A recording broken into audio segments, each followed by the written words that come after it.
Welcome to SP smart hybrid schooling system. बच्चे, अब हम लोग क्लास 11th केमिस्ट्री के थर्मोडायनेमिक्स का सीबीएसई वाला क्वेश्चंस देखने जा रहे हैं। तो फर्स्ट क्वेश्चन है हमारे पास, thermodynamics is not concerned about. ठीक है, तो energy change involve in chemical reaction, इसके लिए तो कंसर्न्ड है, ये आंसर नहीं होगा, इसके लिए कंसर्न होगा। क्यों?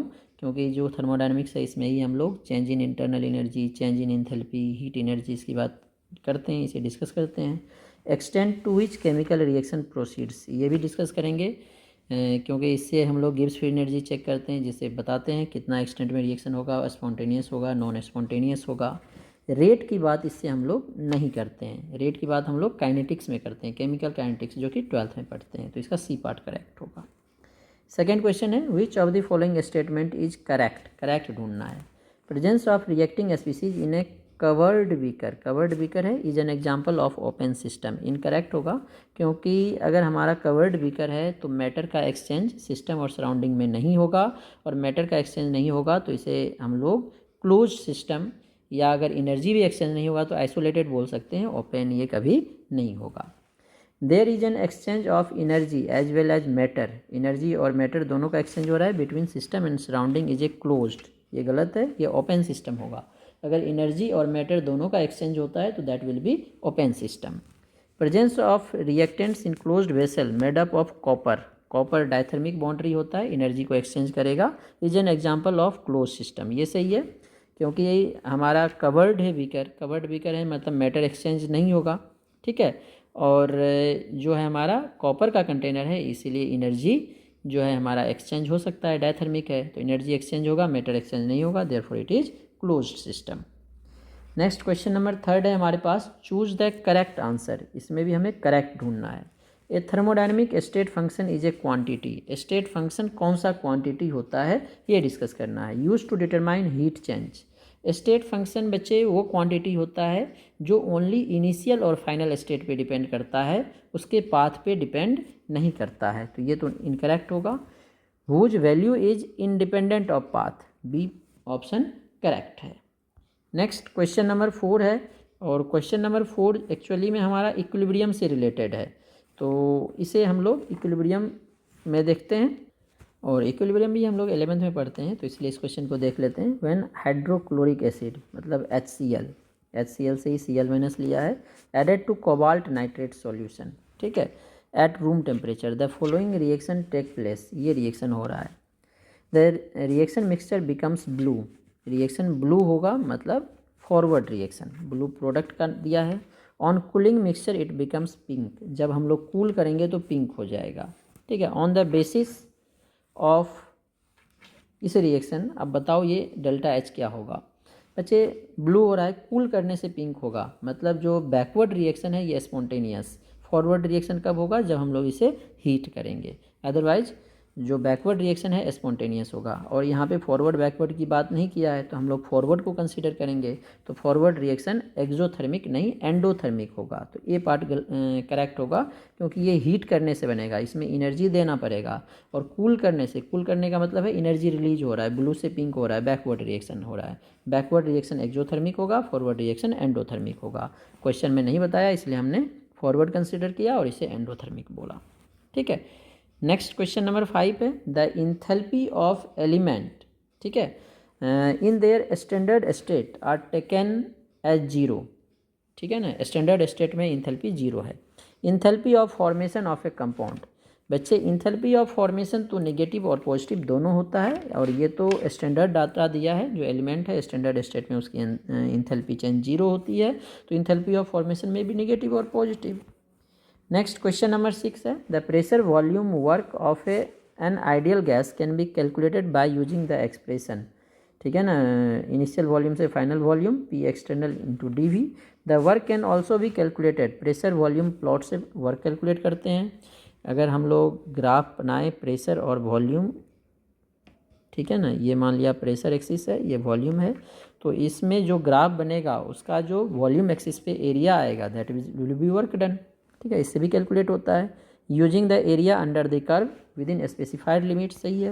When an ideal gas compressed, अगर एक आइडियल गैस को कंप्रेस करेंगे रिवर्सिबली और irreversibly from initial volume to final volume, तो इसमें करेक्ट ऑप्शन क्या होगा ये पूछा गया है। इसका करेक्ट ऑप्शन हमें बताना है। तो देखो प्रेशर वॉल्यूम से ही हम लोग ग्राफ बना लेते हैं। ये मान लो हमारा जो ग्राफ बना है ये इरिवर्सिबल का है, IR लिख देता हूँ, और ये जो ग्राफ है ये रिवर्सिबल का है। ठीक है, इस तरह से हो रहा है A2B और ये A2C। तो अब देखो इसका एरिया, अगर इरिवर्सिबल का देखोगे तो एरिया ये आएगा और रिवर्सिबल का एरिया ये आएगा। कंप्रेशन हो रहा है, क्वेश्चन में दिया है ना कंप्रेस्ड है, कंप्रेशन का मतलब वॉल्यूम डिक्रीज करेगा तो नीचे की तरफ आएगा। तो इरिवर्सिबल का एरिया रिवर्सिबल से ज़्यादा आएगा, तो एरिया ज़्यादा आएगा तो वर्क डन ज़्यादा होगा, तो इरिवर्सिबल का वर्क डन रिवर्सिबल से ज़्यादा होगा, तो बी पार्ट करेक्ट होगा। क्वेश्चन नंबर 7 है हमारे पास। क्वेश्चन नंबर 7 में बोला गया है the entropy change can be calculated by using expression delta S equals to Q reversible upon time, temperature होता है delta S equals to Q reversible upon T when water freezes in a glass.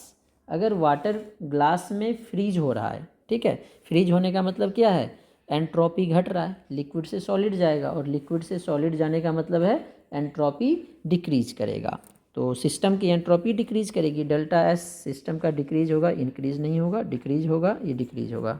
B part correct, incorrect हो गया। अब ACD देखते हैं। ठीक है, तो ए में क्या है, सराउंडिंग रिमेन सेम, नहीं सराउंडिंग, जब ये लिक्विड से सॉलिड बन रहा है तो टेम्परेचर घट रहा है, मतलब एनर्जी लूज होगा। एनर्जी लूज होगा तो जो एनर्जी लूज हुआ वो सराउंडिंग में जाएगा, सराउंडिंग की एंट्रोपी बढ़ेगी, तो सी पार्ट इसका करेक्ट होगा। क्यों होगा, क्योंकि सिस्टम की एंट्रोपी तो घटेगी लेकिन सराउंडिंग की इंक्रीज करेगी।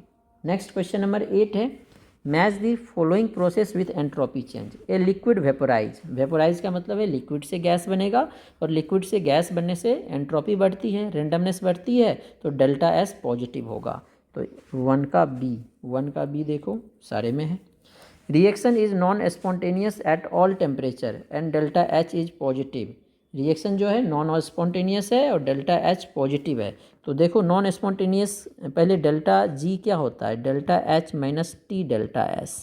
नॉन स्पॉन्टेनियस है मतलब डेल्टा जी की वैल्यू क्या होगी, ग्रेटर देन 0, पॉजिटिव होगी। ठीक है, किसी भी टेम्परेचर पे डेल्टा एच पॉजिटिव है, ये पॉजिटिव है, और किसी भी टेम्परेचर पे पॉजिटिव होने का मतलब है इसकी वैल्यू कभी भी निगेटिव नहीं होना चाहिए। तो इसकी वैल्यू कब निगेटिव नहीं आएगी, जब डेल्टा एस निगेटिव होगा, क्योंकि माइनस माइनस प्लस हो जाएगा। तो डेल्टा एस निगेटिव किस में है, सी पार्ट में, तो सेकेंड का सी ए में भी है, इसमें भी। ठीक है, सेकेंड का सी सब में है। अब देखते हैं हम लोग थर्ड पार्ट में क्या है हमारा। थर्ड पार्ट में reversible expansion of N ideal gas. अगर रिवर्सिबल एक्सपेंशन होता है तो रिवर्सिबल एक्सपेंशन के लिए हम लोग क्या बोलते हैं, डेल्टा एस रिवर्सिबल है, रिवर्सिबल मतलब फॉरवर्ड और बैकवर्ड दोनों प्रोसेस में हो रहा है, तो एंट्रोपी 0। तो ए सब में तो ऑप्शन सेम ही दिया है, कोई भी ऑप्शन लगा दो सही है। ABC, 2 का B, C A, ये भी B C, अच्छा नहीं ये चेंज कर दिया है। 1 का B, 2C, 3A, ये 2 का B बोल रहा है, ये गलत है। ठीक है ना, ये इधर वाले लेफ्ट वाले को चेंज कर दिया। ये 1 का B तो ठीक है, 3 का C नहीं होगा, 3 का A होगा, 3 का B नहीं होगा, 3 का A होगा, फर्स्ट पार्ट ही करेक्ट होगा। नेक्स्ट है क्वेश्चन नंबर 9। क्वेश्चन नंबर 9 में बोला गया है given below are 2 statements. 2 statement हमें दिए हुए हैं, एसर्शन एंड रीजन। इस टाइप के क्वेश्चन जनरली नीट में आते हैं। Combustion of all organic compound is an exothermic process.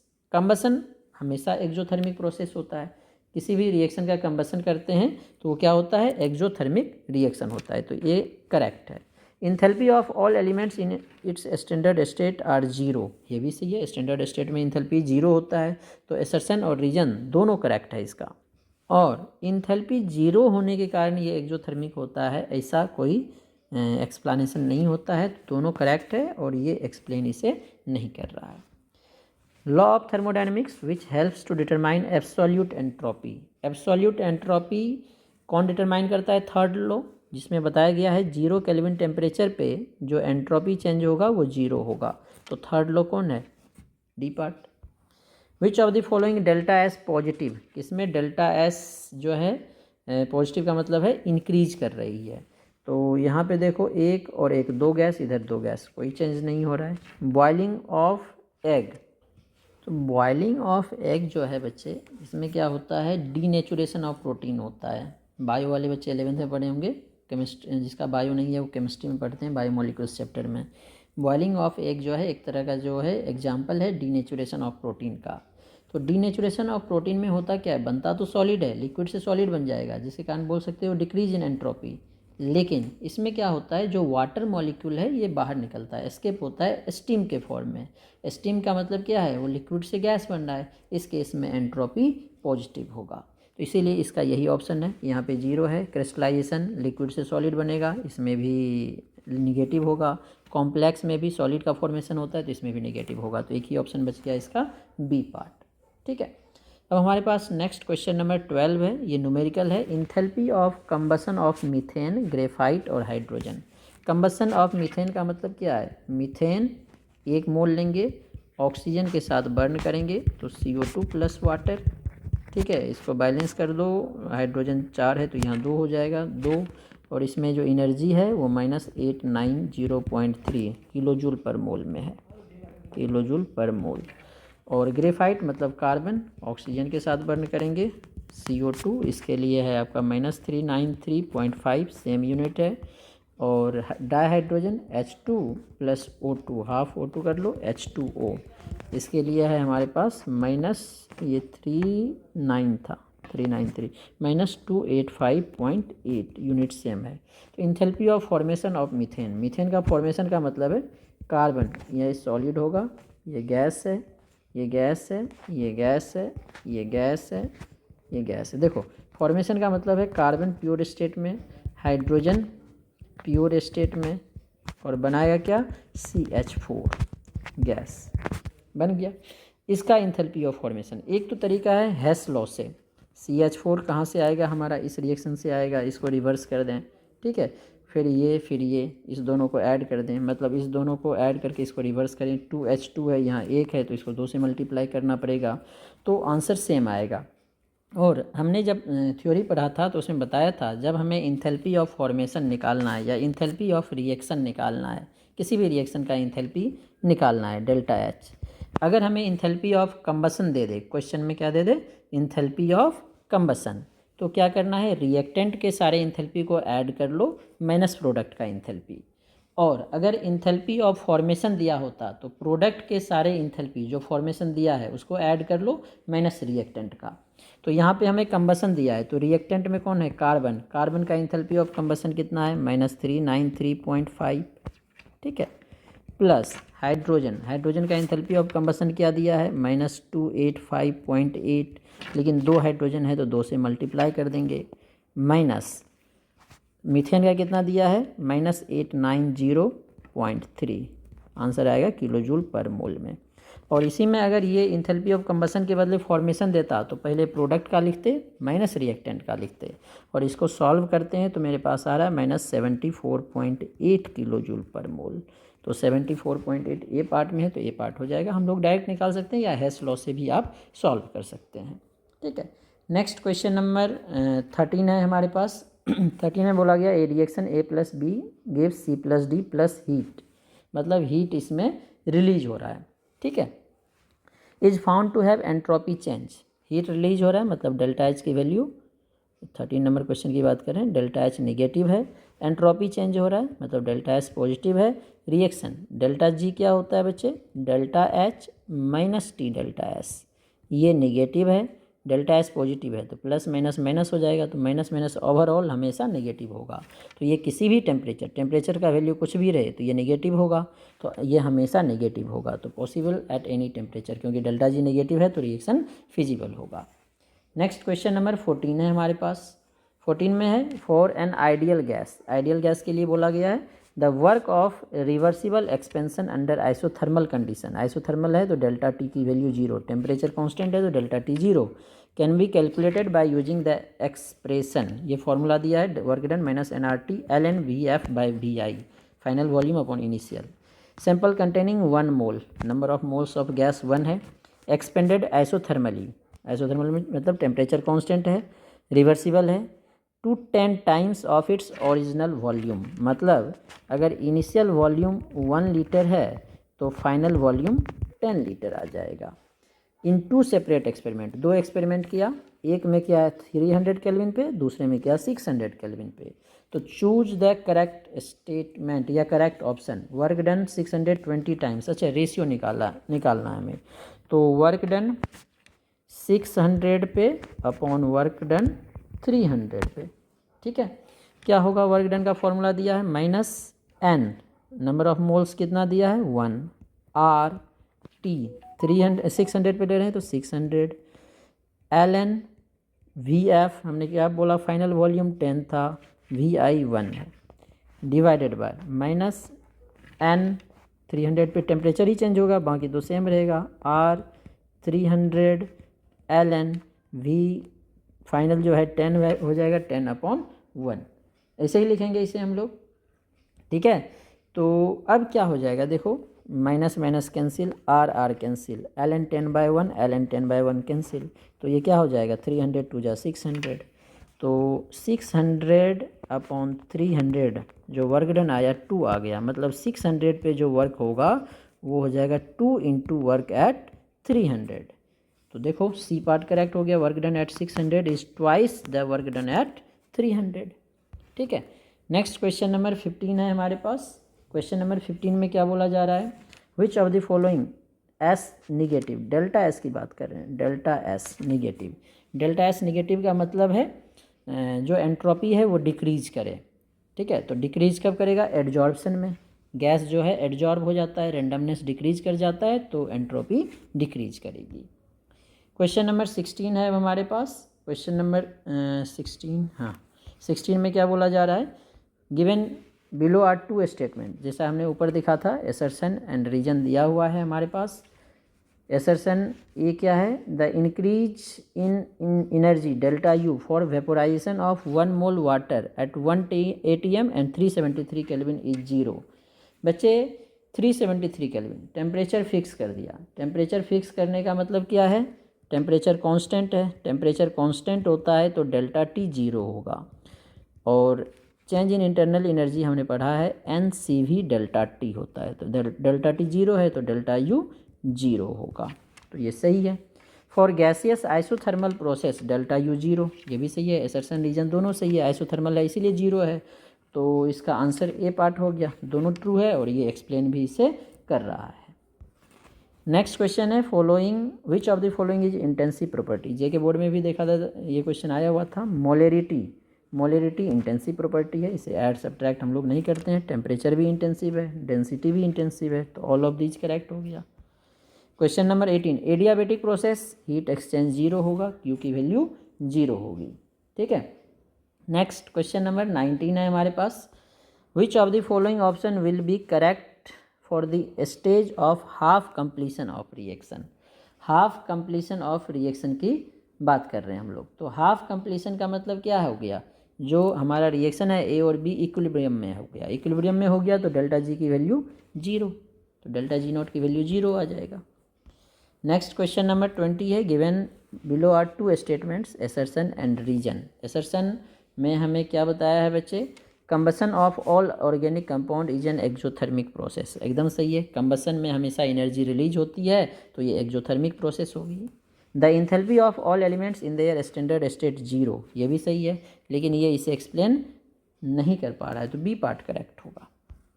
The enthalpy of elements in their standard states are 0, ये तो ऊपर ही इसका आंसर आ गया, स्टैंडर्ड स्टेट्स में इंथैल्पी चेंज जो है क्या होता है 0 होता है।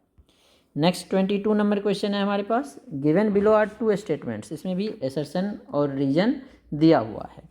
Absolute value of internal energy can not be determined, सही बात है, क्योंकि जो इंटरनल एनर्जी है स्टेट फंक्शन है, और स्टेट फंक्शन में हम लोग चेंज लेते हैं, तो डेल्टा यू कैलकुलेट करते हैं, इसका एब्सोल्यूट वैल्यू नहीं निकालते हैं, final minus initial delta U निकालते हैं, तो एसर्शन करेक्ट है। Reason, internal energy is the sum of many types of energy, sum of all types of energy that depends on several factor, ये भी सही है, दोनों ट्रू है, इसी के कारण ये स्टेट फंक्शन होता है, क्योंकि इसमें सारे टाइप्स ऑफ, इसी के कारण ऐसा होगा, नहीं बोला ऐसा ही होगा, ठीक है, क्योंकि ये सारे टाइप्स ऑफ एनर्जी है, तो इसलिए एब्सोल्यूट वैल्यू नहीं चेंज निकालते हैं, तो ए पार्ट करेक्ट होगा, एसर्शन एंड रीजन ट्रू है और ये इसे एक्सप्लेन कर रहा है।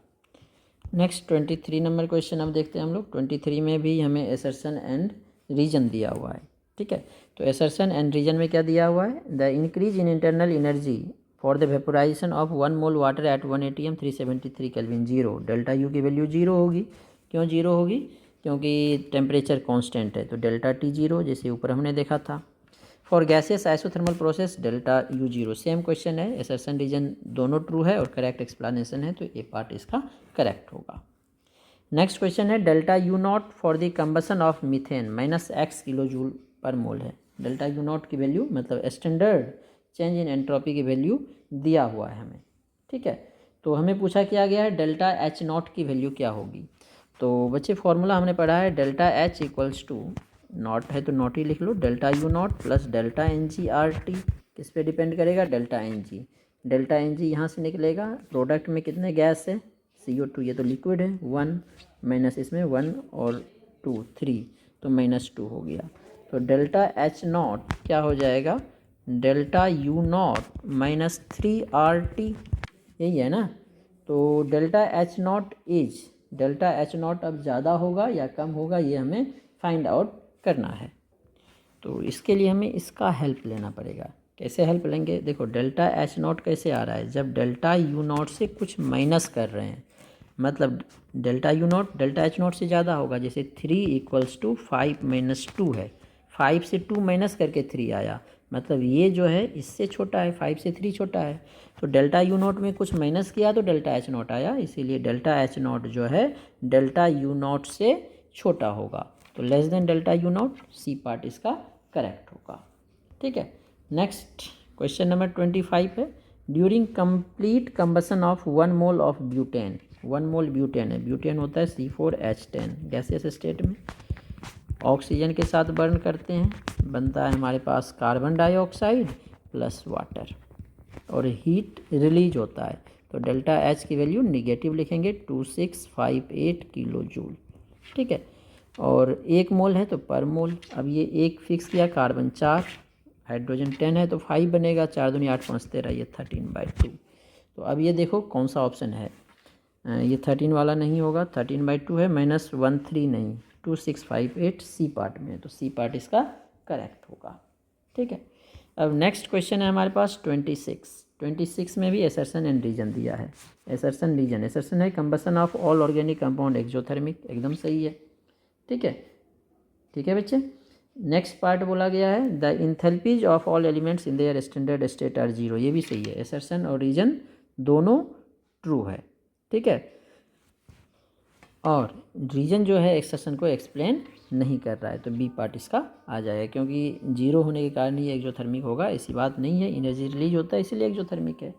नेक्स्ट 27 नंबर क्वेश्चन है, 27 में क्या बोला जा रहा है हमारे पास, among the 2 OH bond H2O, H2O में 2 OH बॉन्ड होता है, एक ये, the energy required to break first OH bond and other OH bond is same, कभी नहीं, अगर एक बॉन्ड टूट गया OH बॉन्ड तो फिर जो है इस पर चार्ज जो डिफरेंस है वो सेम नहीं रहेगा, ठीक है ना, क्योंकि इसका जो इलेक्ट्रॉनिक इन्वायरमेंट है वो भी चेंज हो जाएगा। जैसे कि मान लो H+ अलग हो गया तो इस पे नेगेटिव चार्ज होगा, अब इसे तोड़ने में डिफरेंट एनर्जी लगेगी, सेम तो हो नहीं सकती है। रीजन क्या बोला है, this is because electronic environment around oxygen is the same even after breakage of 1 OH bond, ये भी इसका फॉल्स होगा। क्यों होगा, जैसे देखो ये पहले तो इस पर अलग था, डिफरेंस था, कितने इलेक्ट्रॉन्स थे, 4 इलेक्ट्रॉन्स, अब इसके पास 6 इलेक्ट्रॉन हो गया, तो सेम कहाँ आ रहा है इलेक्ट्रॉनिक। अब बोलोगे अगर होमोलाइटिक बॉन्ड फिजन हो जाए, तो होमोलाइटिक बॉन्ड फिजन में भी देखो अभी चार्ज थे, H अलग हो गया तो O के साथ क्या हो जाएगा 4, एक और इलेक्ट्रॉन, अभी भी इलेक्ट्रॉनिक इन्वायरमेंट सेम नहीं है, तो assertion and reason is also false, D part तब लगाएंगे जब दोनों फॉल्स होगा, ठीक है। नेक्स्ट क्वेश्चन नंबर 28 है हमारे पास, 28 में दिया गया है गिवन बिलो 2 स्टेटमेंट्स, ये भी एसर्शन एंड रीजन टाइप का ही है। Work and internal energy of system are state function, कभी नहीं, इंटरनल एनर्जी तो स्टेट फंक्शन है, work is path function. Sum of Q + W is a state function, क्योंकि Q + W जो है डेल्टा E होता है, इंटरनल एनर्जी होता है, change in internal energy, it is state function. तो assertion false, reason true, D part correct होगा इसका, assertion false and reason true. Next 29 number question है, 29 में है the volume of gas reduce to half from its original volume, the specific heat हमेशा constant रहेगा, remains constant, C part